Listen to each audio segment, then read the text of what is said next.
여러분 안녕하십니까? 다양한 뉴스가 가득한 방송 IHK 리포트 홍채린입니다. 4월 6일 목요일 뉴스 시작하겠습니다.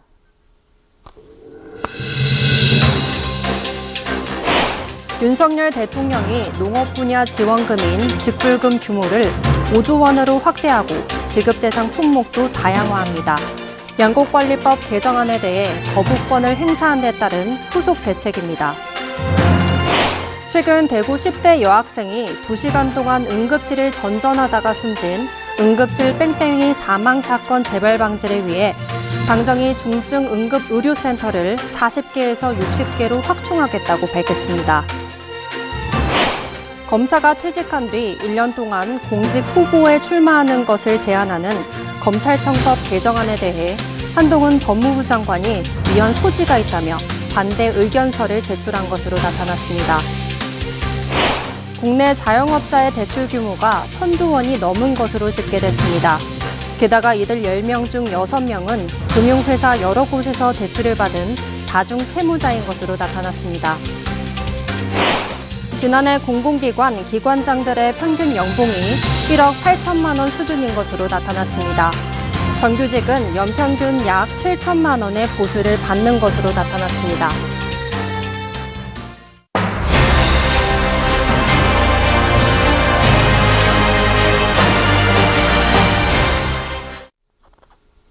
윤석열 대통령이 농업 분야 지원금인 직불금 규모를 현행 2조 원에서 5조 원으로 확대하고 지급 대상 품목도 다양화하기로 했습니다. 윤 대통령이 양곡관리법 개정안에 대해 거부권을 행사한 데 따른 후속 대책입니다.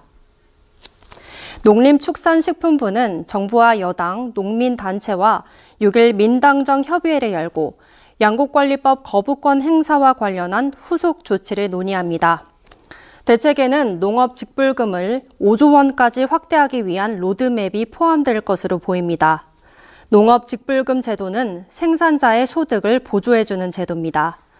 또한 선택형 공익직불금 대상과 품목에 청년농, 식량 안보, 탄소 중립 등을 추가하는 방안도 검토됩니다.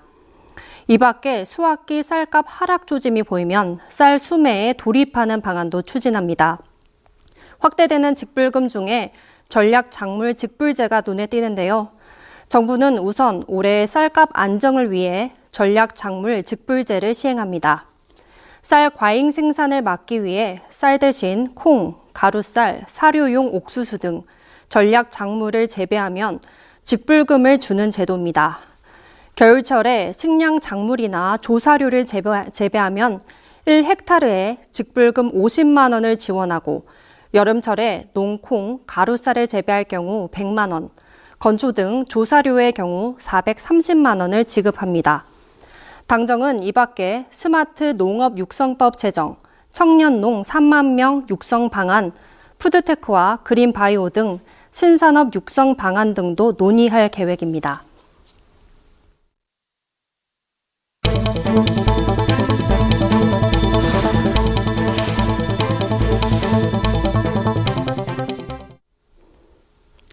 최근 대구 한 건물에서 추락한 10대 여학생이 2시간 동안 응급실을 전전하다가 숨져 안타까움을 주었는데요. 병상이나 치료할 의사가 없다는 이유였습니다. 이에 당정이 응급실 뺑뺑이 사망 사건 재발 방지를 위해 중증 응급 의료센터를 40개에서 60개로 확충하겠다고 밝혔습니다.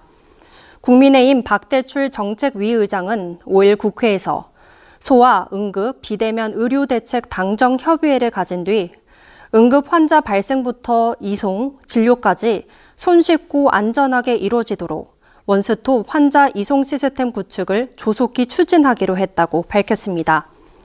당정은 전국 어디에서나 1시간 이내에 접근할 수 있는 중증 응급센터를 확충하고 수술, 입원 등 최종 치료가 가능하도록 기능을 개편하기로 했습니다. 또 중증 응급 분야 건강보험 수가 인상, 야간 휴일 당직비 지원, 적정 근로시간 보장 등 의료진 근무 여건도 개선하고 구급대 출동, 응급실 진료 등 정보를 실시간으로 공유할 수 있는 시스템을 구축해 수용을 거부할 수 없도록 주기적으로 점검하기로 했습니다. 당정은 또 의료진의 안이한 대처로 발생한 인명 피해 사고에 대해선 책임을 반드시 물어 경각심을 일깨워야 한다는 데 인식을 같이 하고 엄격한 진상조사로 상응하는 조치를 하기로 했습니다. 검사가 퇴직한 뒤 1년 동안 공직 후보에 출마하는 것을 제한하는 검찰청법 개정안에 대해 한동훈 법무부 장관이 위헌 소지가 있다며 반대 의견서를 제출한 것으로 나타났습니다. 한동훈 장관은 5일 국회에서 기자들과 만나 그 법은 최강욱 의원이 윤석열 후보가 출마하지 못하도록 발의했던 윤석열 방지법이다라며 당시 국회 전문 의원들조차 위헌성이 크다는 보고서를 냈던 사안이라고 말했는데요.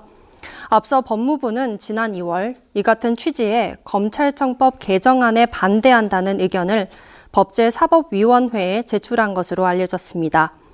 해당 개정안은 최강욱 더불어민주당 의원이 지난 2020년 12월 대표 발의한 법안으로 검사가 퇴직한 후 1년 동안은 공직선거 후보자로 출마할 수 없다는 조항을 담고 있습니다. 당시 검찰총장이었던 윤석열 대통령의 대선 출마 가능성을 겨냥한 윤석열 출마 방지법으로도 불렸습니다.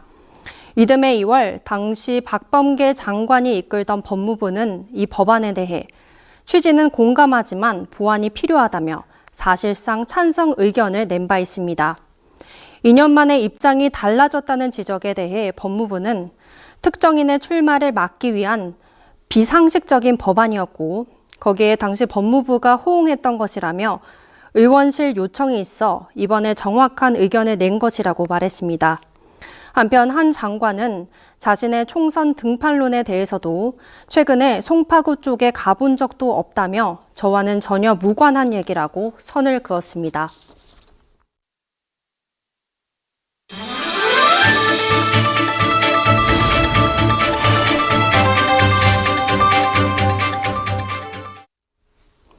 국내 자영업자의 대출 규모가 1,000조 원이 넘은 것으로 집계됐습니다.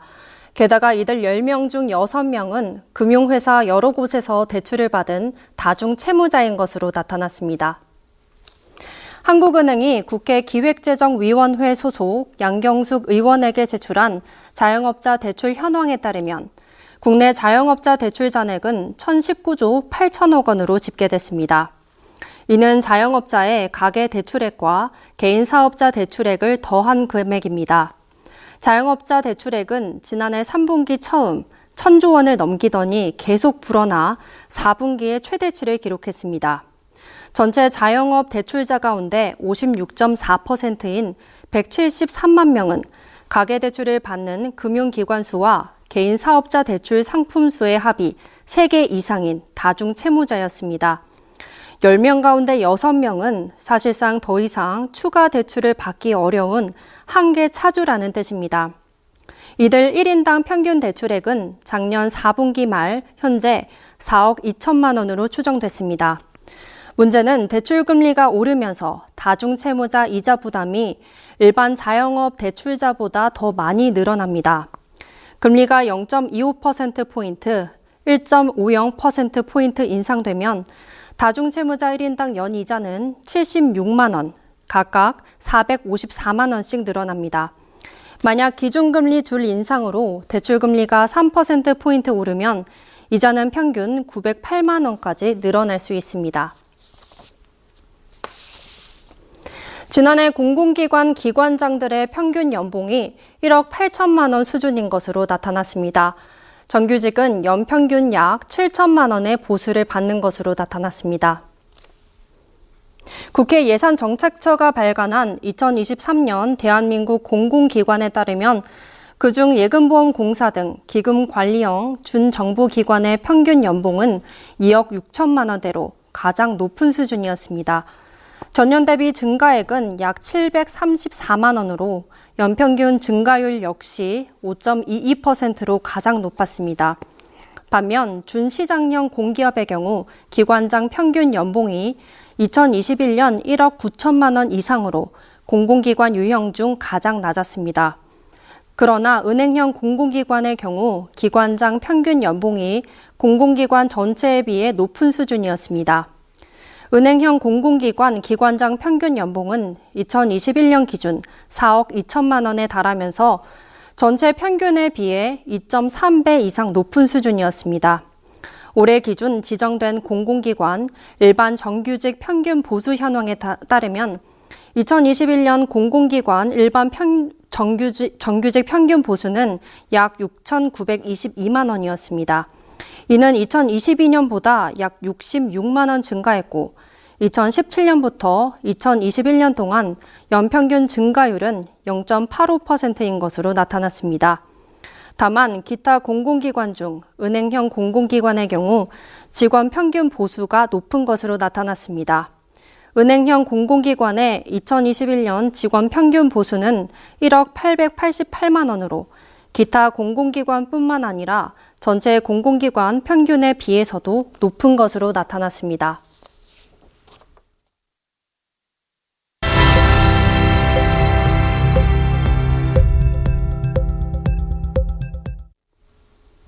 조국 전 법무부 장관 딸 조민 씨의 부산대 의학전문대학원 입학 취소 처분은 정당하다는 법원의 판결이 나왔습니다.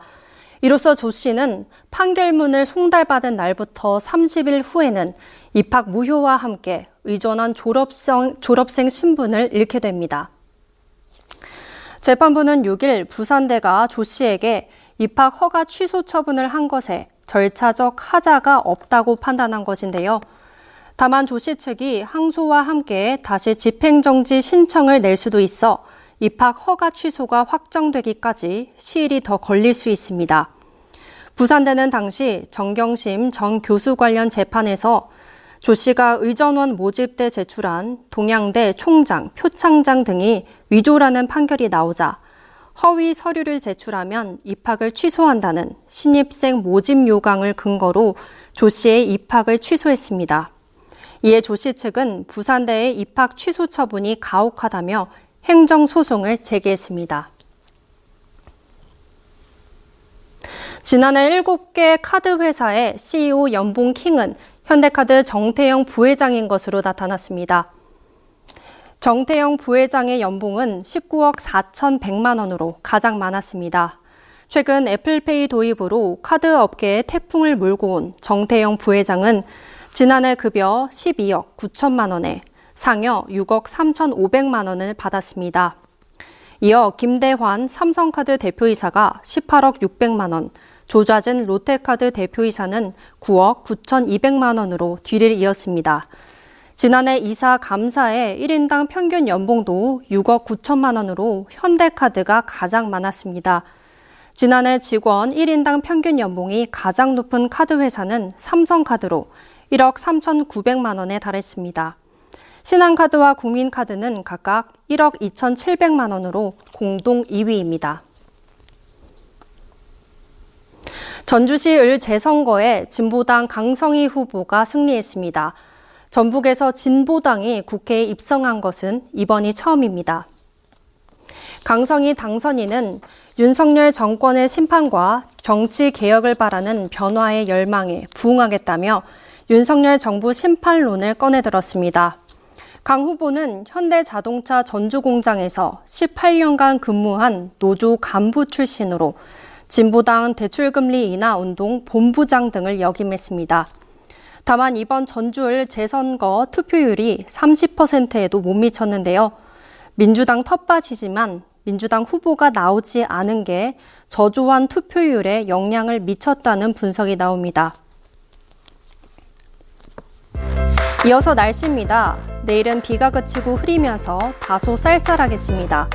서해안과 제주 해안에는 안개도 끼겠습니다.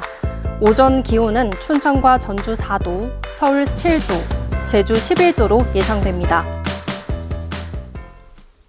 오늘 준비된 뉴스는 여기까지입니다. 목요일 IHQ 리포트 마치겠습니다. 저희는 내일 저녁 5시에 다시 찾아뵙겠습니다. 시청해주신 여러분 고맙습니다.